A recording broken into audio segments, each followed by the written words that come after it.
Today, we talk about a talking tree in the last video of our Guardians playlist. Let's talk Groot. As can be expected of an enigmatic tree who can only verbally express himself with 3 words, Groot's origins are a bit of a mystery. Created by Stan Lee and Jack Kirby, Groot actually started out as a villain in the comics, which makes a lot of sense because he is one scary dude when he wants to be. In the 60s, Groot made his debut in Tales to Astonish as a malevolent alien who came to Earth from outer space to capture and study humans. He later fought the Hulk in the 70s, but that old Groot was retconned to be a totally different character. It was only in 2006 that he was repurposed as a good guy in the 6-issue miniseries Nick Fury's Howling Commandos. He appeared in Annihilation Conquest and Annihilation Conquest Star-Lord in 2007. This new Groot was evolving rapidly into the modern version of Groot that we think of today. He was added to the Guardians of the Galaxy a couple of years later in the series of that same name, but by issue number 8, he could only say, "I am Groot." He seemed to be able to talk before, and this has never been explained to my knowledge. What is eventually explained is that Groot is speaking a full language, but his vocal cords are stiff, and it all sounds the same to the uninitiated. This just doesn't jive with the times that Groot says variations on the phrase, like "you are Groot," for example, but what are you gonna do?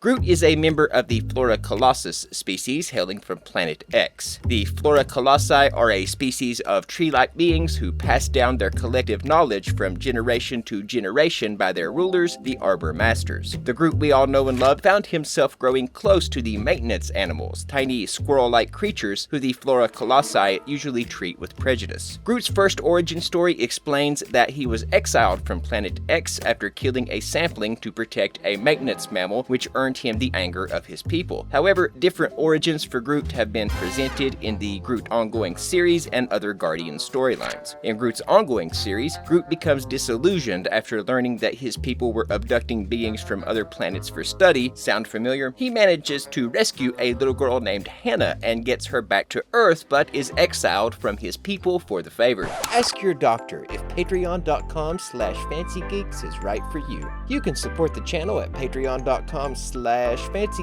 get a video made on a comic or a character of your choice. Even a single $1 helps. That's patreon.com/fancygeeks. Now, this is actually true. Use at your own risk. I will make you a video, though. Avoid where prohibited by law. Side effects may include headache, nausea, vomiting, death, dizziness, YouTube buffering, and dysentery. Use only as directed. Maybe the most offbeat origin story for Groot can be found in Eduardo Miranda Rodriguez's Guardians of Infinity, in which one woman claims Groot is a sentient version of the ceiba tree, a species of plant important to Puerto Rican folklore for carrying the spirits of the indigenous peoples of that island. So in one potential timeline, Groot could be Puerto Rican. His path to joining the Guardians of the Galaxy is a complicated one as well. In the crossover series Annihilation Conquest, which reintroduced the character in 2006, Groot is a prisoner of the Kree and the last Flora Colossus in existence. In joining Star-Lord and his strike force to battle the Kree, Groot fell in with Rocket Raccoon, the two forming an inseparable friendship. Neither of the Guardians of the Galaxy movies go too deeply into Groot's real origin. Roman Day's rap sheet for Groot just identifies him as a Flora Colossus from Planet X, but the original rap sheet in the teaser for the Guardians mentions his planet as Toluna. Otherwise, we can safely assume Groot's origins are similar to the comics. However, in the Disney animated series of Guardians of the Galaxy, we do get to see young Groot as a sapling on his home planet. In this continuity, Groot's people are all born from a communal seed called the World Pod, and Groot is revealed to be the last of his species due to Ronan the Accuser's invasion of his planet. However, a later episode reveals that Groot carries with him a mysterious green orb that could theoretically be used to restore his species.